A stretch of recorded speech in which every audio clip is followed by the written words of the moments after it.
परमपूज्य आईंच्या पुण्यतिथीचा उत्सव सुरू झालेला आहे.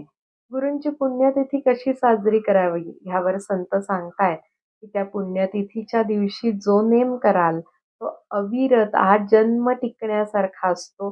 म्हणून आपण एखाद्या नेमाचा संकल्प पुण्यतिथीच्या दिवशी करूया आणि दुसरं म्हणजे आजपासून मी देवाच्या नामाशिवाय दुसरं काहीच बोलणार नाही, असा सुद्धा संकल्प सोडूया.